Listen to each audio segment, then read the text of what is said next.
Body Count Part 2 from Image Comics. So this came out April 1996. And yeah, for this, they dropped the Casey and Raphael name, and it's just called Body Count. Also, you may be realizing, okay, this came out in 1996.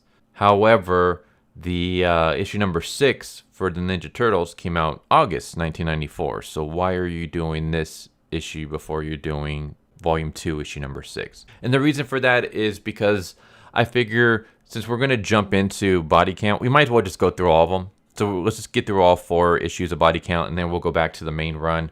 And after that, we won't have like any more interruptions, really. I will say I like this cover minus Raph's arms. Raph's arms just, I mentioned it in the first issue, but Jesus, his arms just look weird in this series. They're too muscular and veiny, and the fact that his forearms are equal or sometimes bigger than his biceps just looks wrong. But yeah, we start off this issue with Midnight's Raph and Casey out in a pier, and Midnight is trying to get Casey and Raph to help her. Basically, she mentions that she has family issues, and her family isn't regular family. Her family's the mob. She works for the mob. And for some reason, they're after her. She has no idea why, but the people that she works for are trying to kill her. She doesn't know what exactly the mob does, because her job in the mob was the getaway driver. That's all she did. She just drove people around. So she doesn't know exactly what kind of crimes they did. But whatever happened, she has taken the fall for something, and now she has the mob after her, especially Johnny. Johnny's like the mob's #1 hitman, and Johnny's gunning for her, as we saw in the last issue. And she had someone who can help her.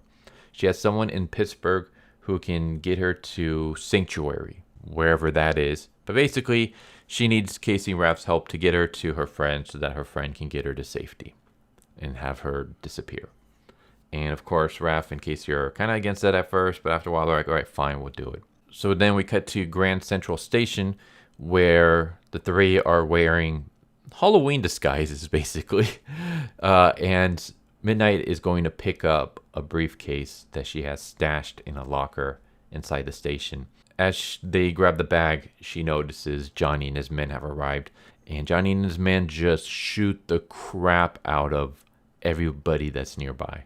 Like, they're trying to kill Midnight, Casey, and Raph, but the 3 are kind of dodging the bullets. Meanwhile, a bunch of innocent bystanders that are standing nearby just get obliterated.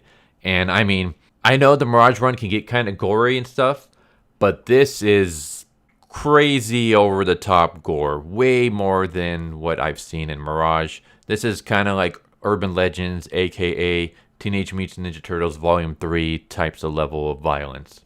Maybe even more so. I mean, we got a dude with his brains being blown out, dude getting shot in the butt, dude getting half his face blown off, another guy gets his jaw blown off, one dude gets his head just completely obliterated and knocked off its neck. Another dude has his head's just shredded by a hail of bullets. There's just carnage. The 3 duck behind cover, and Midnight opens up her bag and reveals a bunch of money and a bunch of guns. And she's like, all right, come on, we gotta shoot them back. And Raph grabs one of the pistols, but his finger is too thick to fit inside the trigger hole. So instead, what he decides to do is he pulls out a grenade, pulls a pin, dumps it inside a hot dog cart, rolls the cart towards Johnny, then kicks it at Johnny, which causes the huge explosion, which allows them to make their escape. Now, why he doesn't just throw the grenade at Johnny, I have no idea. You would think that would be a lot more simpler. Like, just pull the pin and chuck the grenade at Johnny. But instead, no, he decides to go through all the trouble of putting inside a hot dog cart and rolling the hot dog cart at Johnny. Either way, it doesn't matter. It works. They're able to make their escape. And they commandeer a Jeep and just floor it. Meanwhile, at JFK Airport, we have this detective. His name is Detective Choi. And he arrives and he's talking with the mayor. He's talking to the mayor about Johnny and like all this chaos that's going down, who Johnny is after, who are the people that are helping Midnight. So I believe this is kind of like a Rush Hour situation, you know, the movie Rush Hour with Chris Tucker and Jackie Chan, where we have an incident with people involved in Hong Kong, but also people involved in New York. So there's detectives from both sides coming to join forces to try to solve this case. I think that's what we're getting here. Anyways, we cut back to Casey and Raph, and they're at a gas station filling up the Jeep. Meanwhile, Midnight is inside the bathroom changing back into her regular clothes.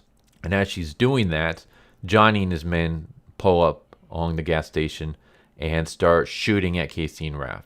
So they hop in the Jeep and they smash one car into some of the fuel tanks, causing it to blow up. They reverse and crash into the bathroom that Midnight is in and have her hop in. And then they floor it and try to make their getaway. And as they're leaving, Midnight shoots more of the fuel tanks, the gas pumps, causes another explosion, which takes out more of Johnny's men. But Johnny's car is still safe and begins chasing them down the highway. And that's when we get this cool moment where Raph pulls out one of the guns, one of the Uzis, and he just grabs the trigger guard and he just rips it off. That way he can actually depress the trigger. And so he just starts shooting at Johnny. And yeah, I think we get a moment where an innocent person gets driven off the highway to their death. Either that or it's another one of Johnny's men. We just see one car flying off, but like Midnight and Raph aren't focused on their car. Instead, they're shooting at another car. So I have no idea what's going on there. But Johnny and his men show up again, and that's when Midnight throws some grenades, which causes an explosion that sends Johnny's car off the highway and into the back of a truck. And so they have lost Casey, Midnight, and Raph for the moment. Meanwhile, we get a flashback where we see Johnny talking to the mob boss. His name is Dong. Yeah, his name is Dong. And basically, there was a hit. And the hit was on Shakur, is the name of the person. And Shakur is the one that owned the Chinese restaurant in the first issue that we saw in the flashback. And the whole like police showing up and stuff like that. And Dong basically says that it was a setup and that Midnight set up everything. Midnight's the one that called the cops. She's the one that got the police involved and got all of our men killed, including my son. So apparently Dong's son was one of the men that Johnny had with him during that raid.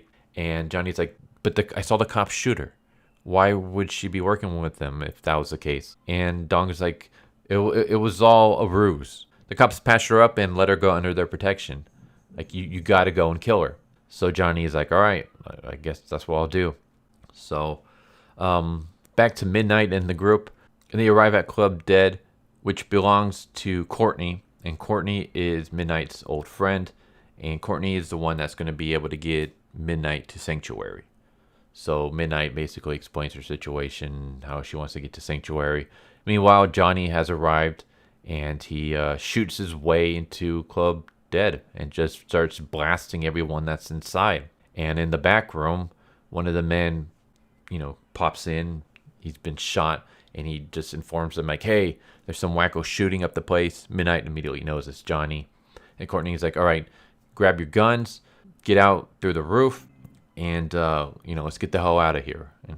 And that's when Johnny chucks a grenade and the issue ends. So yeah, that's Body Count Part 2. I freaking love this one as well. I like this one better than Part 1. And I freaking love Part 1. This is awesome. I'm enjoying the hell out of this series.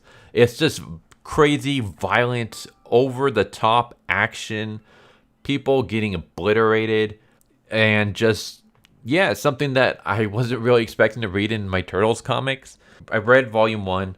I'm reading through Volume 2, as you know. And even when those volumes, the issues in there get kind of serious and gritty, it's never like this. Like, it's never this over-the-top violence.